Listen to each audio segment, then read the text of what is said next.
Okay, hello everyone out there in LinkedIn land. So this is the part of the session where I ask that if you can hear me and if you can see me, if you could leave a comment. If you can just type in yes, maybe, so that lets me know that this is going out. So yes, so this is the third week now that I've done these LinkedIn lives. So I'm starting to get into a bit of a routine. I'm hoping to keep doing these for as long as I can. So if you have any like things that you'd like me to talk about related to digital marketing for eye care practices, of course, if you've got like any topics that you want me to cover, then leave something in the comments. Like just tell me what it is that you'd like me to talk about, and then I'll do that within the coming, within the next few weeks. So thanks, Belinda. Appreciate that. All right. So the way we're going to do this is so today we're going to talk about the Google Business Profile Optimization for eye care practices. And if you've got any questions as I go through, then feel free to ask in the chat, and I'll try to deal with those as we go. And also at the end of the presentation, I'll give another opportunity for some Q&A. All right, so let's kick off then. So what we're going to talk about today is what is the GBP and why does it matter? So GBP, of course, standing for Google Business Profile. We'll talk about some common mistakes that people make with their GBP.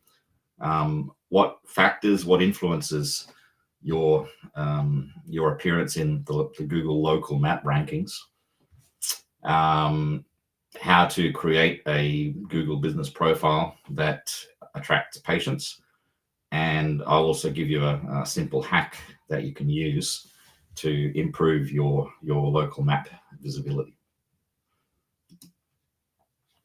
But before we get into that, so who am I? So my name's Paul Salloway, and I've been doing digital marketing and web consulting since 2008, helping clients with their WordPress websites mostly, and SEO and digital marketing in general. In December 2022, I started Optics Digital Marketing as an agency to exclusively help independent eye care practices in Australia and New Zealand. So mostly optometrists, but also ophthalmologists and just generally anyone in the eye care industry. So I've worked with more than a dozen clients since that time. I think in the first presentation that I did 2 weeks ago, I went through some case studies of some of the results that we've been able to get for clients.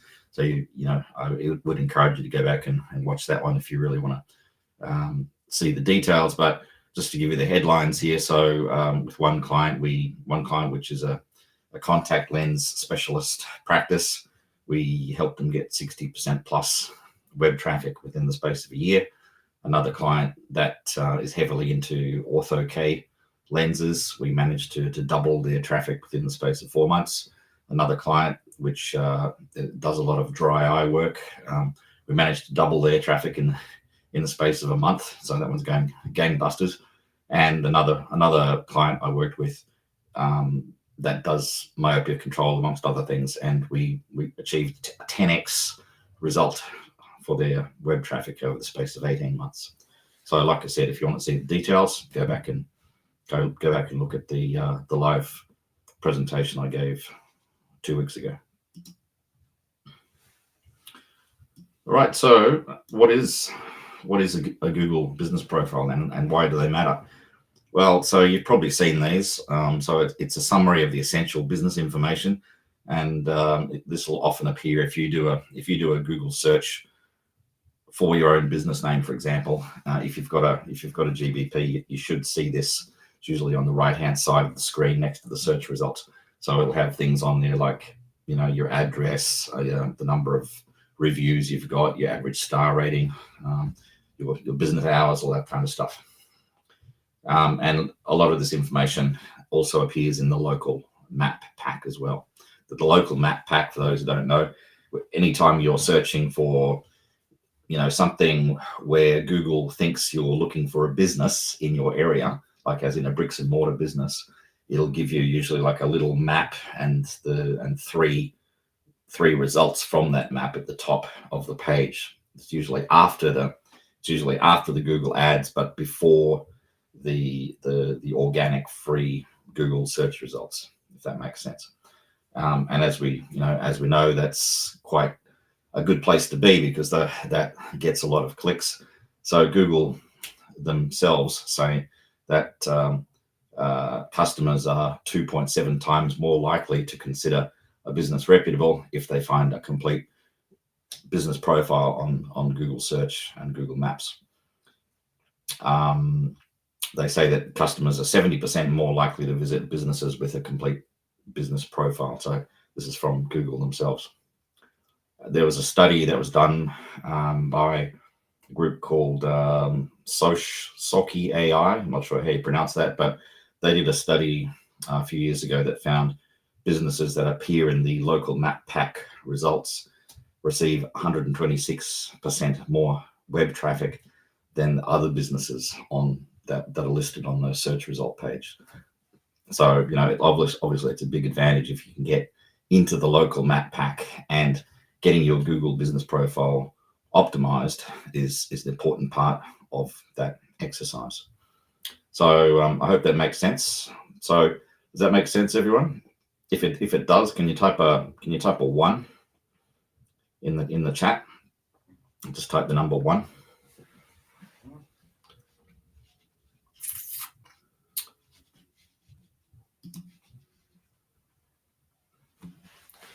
All right, so what are some common mistakes that people make with their Google business profile?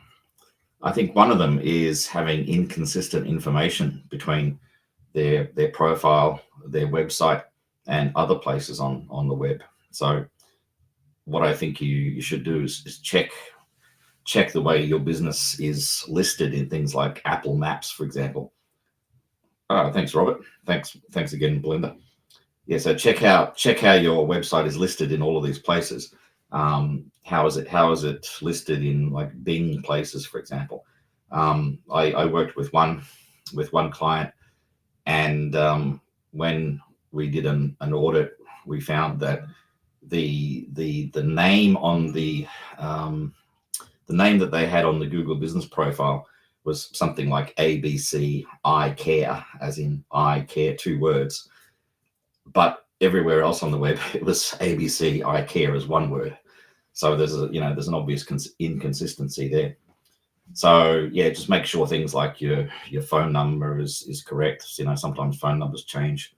Hours of operation, that's another thing, that can easily be missed if you change the days that you're open for business. Make sure that you, especially your Google business profile, reflects all of that. Another mistake is not updating your profile frequently enough. So if you don't show your profile enough love, then Google's not going to show you enough love. So they want to see businesses that are actively engaged with updating their profile, and that means things like adding photos. It's really easy just to take some photos and upload some photos to your profile. Update posts, Google update posts. You can. It's a bit like a social media post, but on Google, you have the the ability to upload an image and maybe some sort of a post, call to action like book now or call now or something like that. So that's a really good free opportunity to do some promotion. So you should be doing that. I think weekly is a good frequency for that. And not getting enough Google reviews is another mistake. So last week I talked about how to get more reviews for your business. So I think that from what I've gathered talking to a lot of people, it seems like there's a certain threshold of about 20 reviews that you need to hit. if you're under that number, then maybe you're a little bit penalized in the Google Map rankings. So I would say do whatever you can to get at least 20 reviews.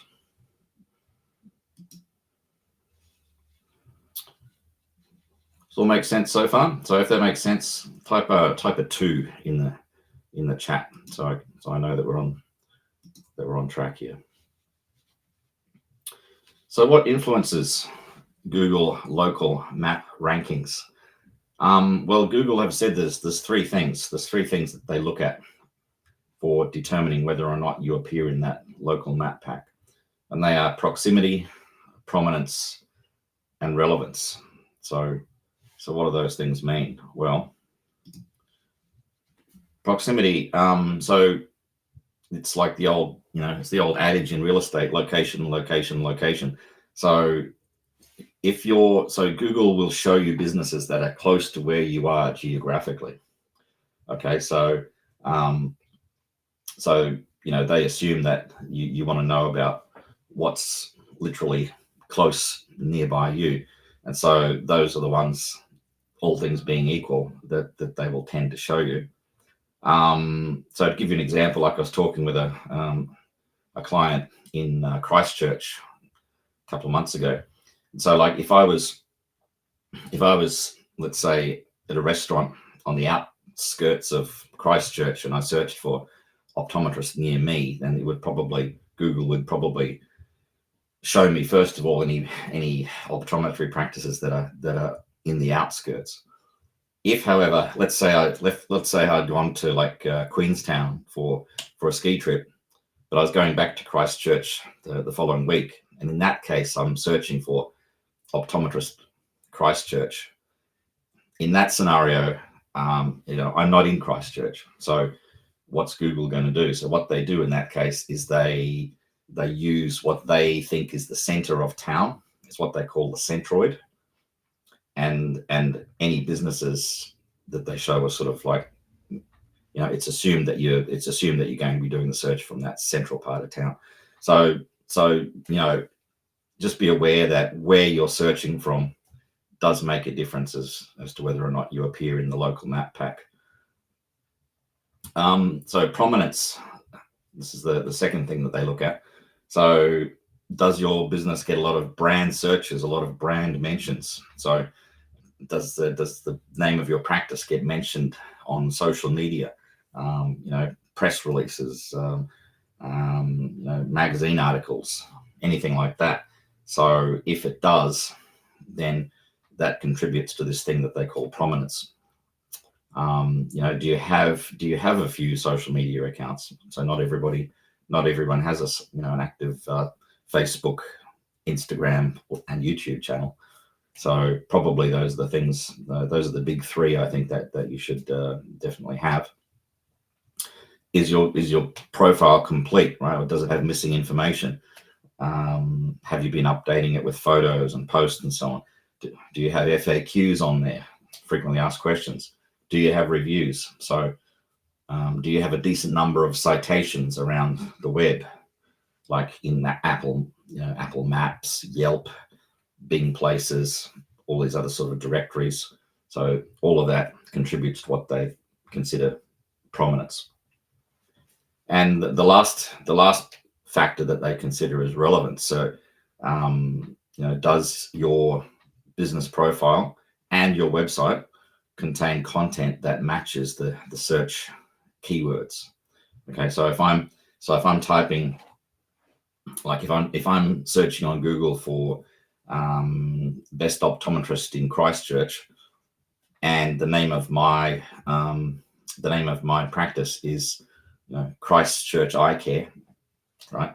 Then because it's got that keyword Christchurch in the Google listing name, then that actually plays a role. So Google considers that to boost your relevance. So if your business listing name has some words which people might be using in their search, that's to your advantage. However, this is where I have to get out my get out the big fat disclaimer sign again. Once again, upside down. There we go. Big fat disclaimer. And that is that anytime you change your business name or contact information, it may trigger a re-verification request from Google. So if you're thinking, okay, I'm gonna like keyword stuff my business listing name and put the word optometrist in there when it's actually not part of my brand name, or if I'm going to like stick in the location name into the business listing name, just be aware that any kind of changes like that could trigger a re-verification, and two, it's actually against Google's terms and conditions. So they say, this is according to them, that the name of your business on the Google business profile should match whatever is in your branding.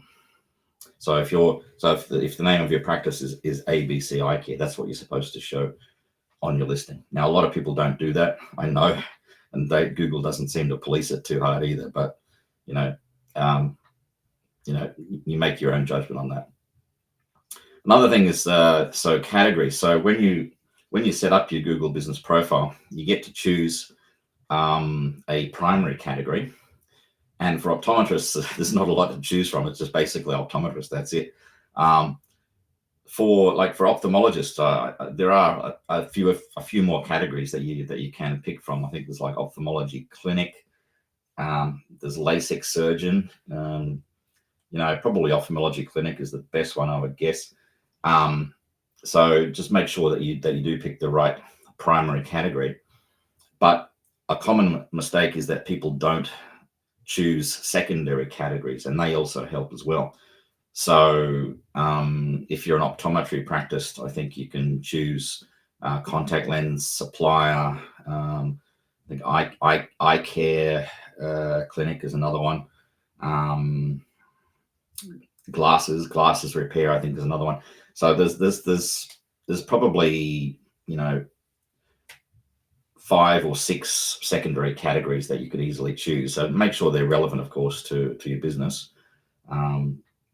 But it doesn't hurt in any way to pick anything that's even close to what you're doing.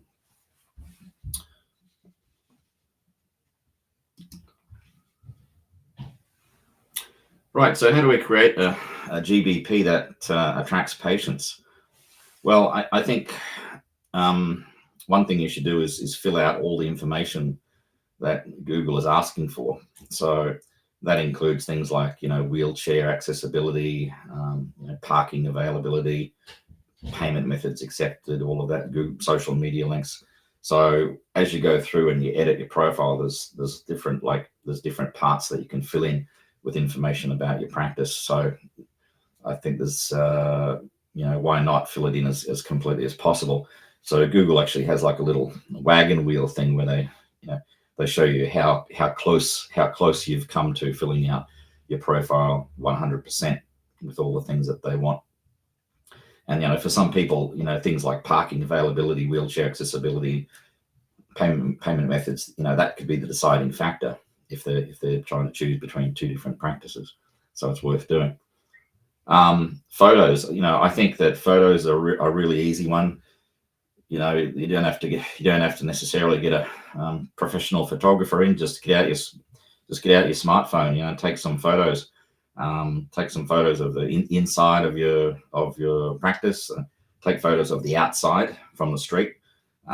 Take photos of your products, especially your frame board. Take photos of the equipment you've got, like maybe like your OCT machine, or if you've got a keratograph or something like that. Take photos of those and just add them, because the more that people sort of can learn about what the inside of your business looks like, then the more comfortable they're going to feel about actually coming to visit you. You know what I mean? So you're sort of priming people for the experience that they're going to have, and I think that photos are an easy way to do that. Also in the description section of your Google business profile. So You can talk about like the core services that you offer, what differentiates you from the competition. Maybe you have a special focus in your practice towards children's vision, or maybe you have a special focus towards specialist specialized contact lens fittings, something like that. So kind of make it explicit as to what separates you from the crowd. And I think try to get maximum value out of the first 240 characters, because that's what gets shown first. If somebody wants to see more of your description, they've got to click on the see more button. But if they're just casually looking, they only see the first 240 characters, and then it gets cut off. Okay, John. All right, good question. So where can I check what category has been chosen when we set up our GBP? So what you can do is, if you go to Google while you're logged in with your Google account, whichever Google account you used to set up your GBP, and search for the name of your business. Okay, and then you should get the name of your business, ABC Eye Care at the top, and then there'll be like two rows of icons, and the first one of those icons will be something like edit your profile, edit your GBP profile.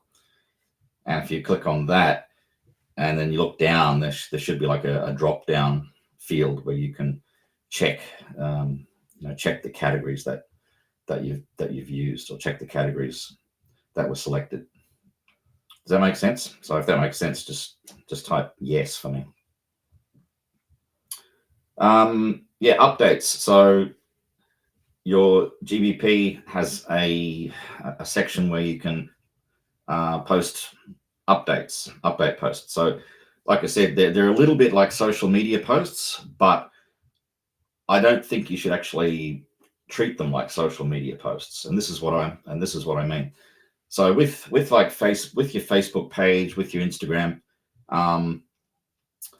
it's often a good idea just to post photos of your team having Friday lunch together, or just kind of like give people a bit of a behind the curtain look at your business, and that's great for social media.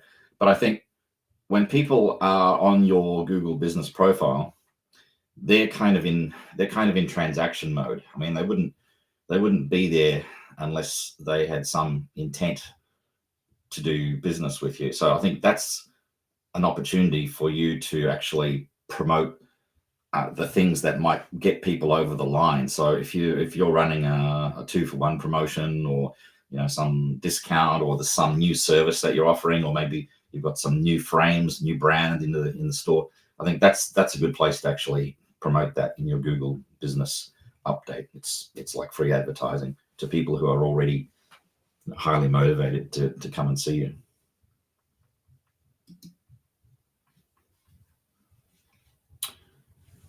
So here's a simple hack. I'm actually going to give you 3. Okay, so always under promise and over deliver. So the three hacks here. The first one I think is quite simple.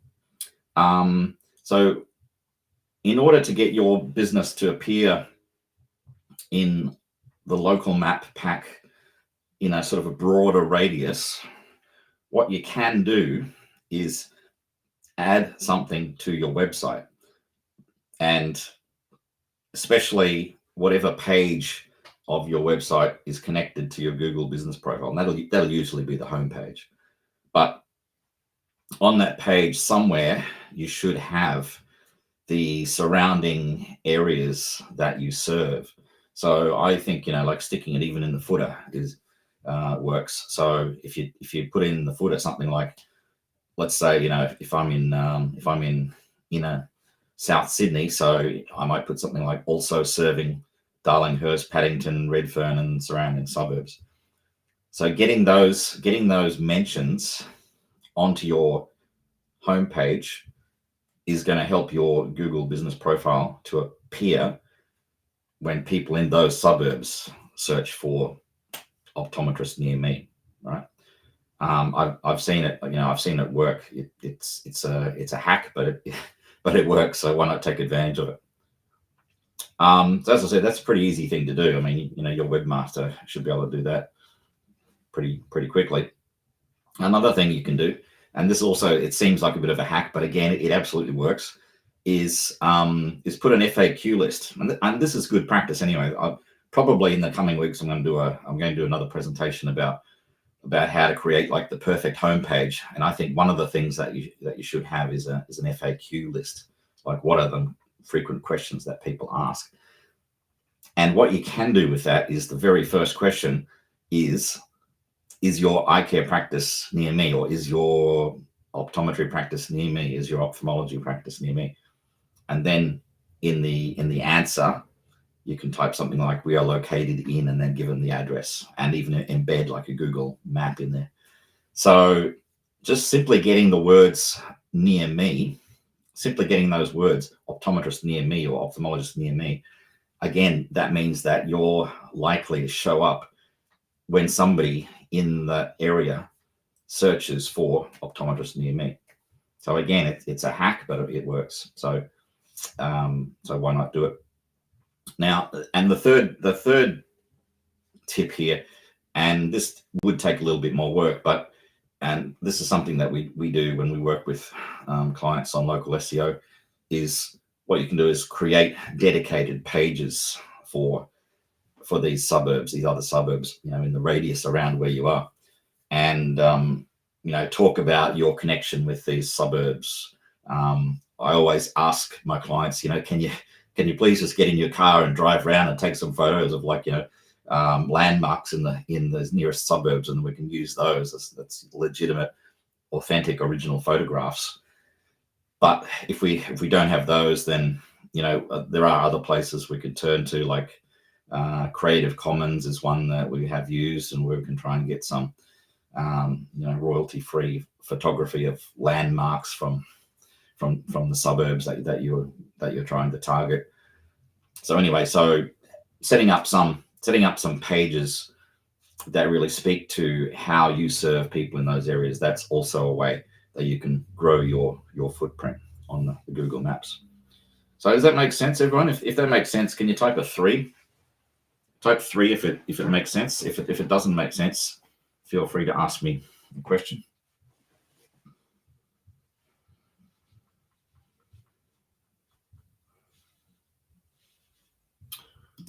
All right. So speaking of frequently asked questions, so here are some of the ones that I get asked quite a bit. So one is like, can I change the address for my listing?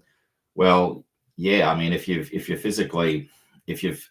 thank you, thanks John, thanks Dom, thanks Robert.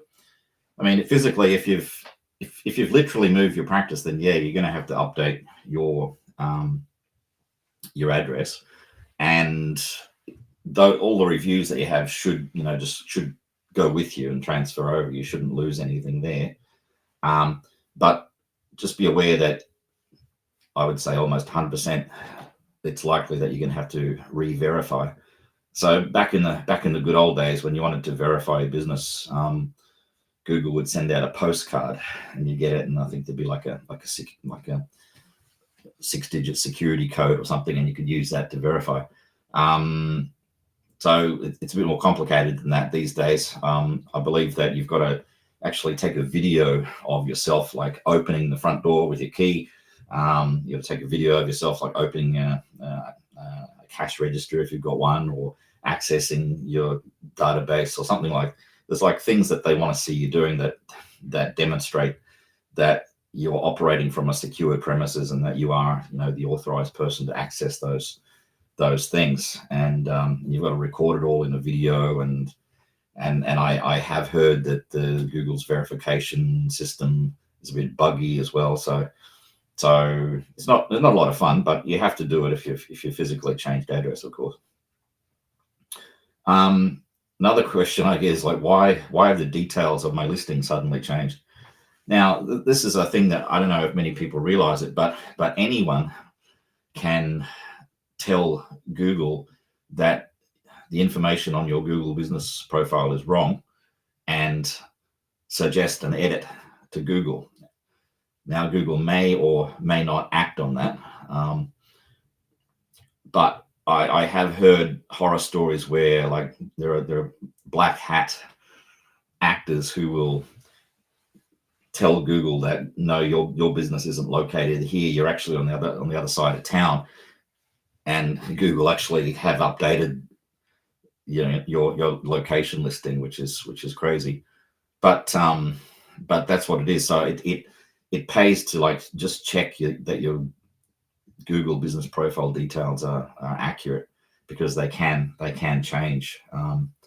So, like, I had one client, and he asked me, he said, Paul, why does my Google business profile show that we are listed inside Ray White? And I thought, well, and sure enough, on the business profile, it said that their practice was inside Ray White.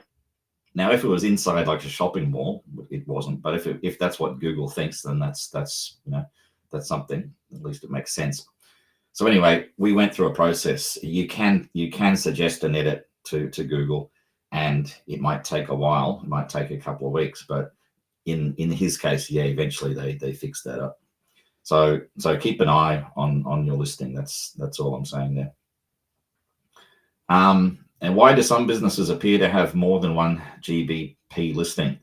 Okay, now, all right, so this is a controversial topic. So if you are a medical professional, I think, maybe lawyers, accountants, it's the same thing for them. But if you are, like, a licensed medical professional, you can have a Google business practice listing for your business. You can also have what they call a practitioner listing for you yourself, right? Dr. John Doe, optometrist. And you can get both of those to appear in the Google Maps, and I have seen that. Is it a good idea? Well, I think there's pluses and minuses to it. So if you can get both of those into local maps, it means that you're taking up two of the three places, and you're potentially pushing a competitor out of the top three. So that's to your advantage. On the other hand, it means that when people are leaving a review, some people might leave a Google review for your business. Some people might leave a Google review for you as the practitioner. And I think it creates a bit of brand confusion as well.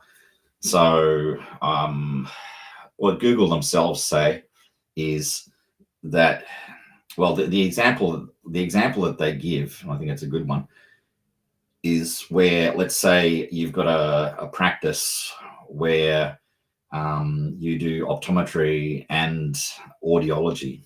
Okay. In that case, it probably would pay to have your main business as one profile, but whoever is the licensed audiologist also have them with a practitioner listing. And in that case, you would have different primary categories. Like, your main business would be listed as optometry, and the second and the other practitioner listing would be listed for audiology. So I think that kind of makes sense, because you're targeting two different markets there. So that's the example that Google give. Generally, they don't want, or they don't recommend that business owners also have a practitioner listing as well. So it is what it is. So, as I said, it's a little bit complicated and a bit controversial. So if you want to learn a bit more about that, I've got a blog article about practitioner listings, and I'll post the link when I'm finished here, and I'll put it on the LinkedIn in the comments section. Right, so action points. So takeaways from today. So John, you mentioned before, you asked me before, like, how do I check the category? So when you search for your business name, then you should see something like this at the top of the screen. So it'll say, like, your business on Google, and then you've got, like, a row of icons. Okay. So the first one is edit profile. The second one is for reading reviews from patients. The third one is messages, which almost nobody uses. Fourth one is adding photos. Okay, that's how you add photos. The fifth one long is performance. So and I think that's an interesting one to look at, and that's probably something that I would encourage you to look at first chance you get, because you can see the types of keyword searches that are triggering your GBP to appear. So you can see what people are actually using, like what search terms people are using to find your business. And that's always interesting. And you can also see like what are some of the things that people are doing on your Google business profile. Like, are they clicking on the phone call icon to activate a phone call? Are they requesting directions? Are they clicking straight through to your website? So it's interesting to look at those sort of things and see how people are interacting with your profile. I think the second thing I'd like you to do is check that the information on your GBP is all up to date and consistent with other places across the web. As I said, you know, if there are inconsistencies, then that might handicap you a bit. So Google wants to see that you are a legitimate business. And one of the ways it does that is by making sure that you have a consistent presence everywhere. And the third thing is, you know, we talked about primary categories and secondary categories. So make sure you've got the right one, and choose as many, you know, secondary categories as are relevant.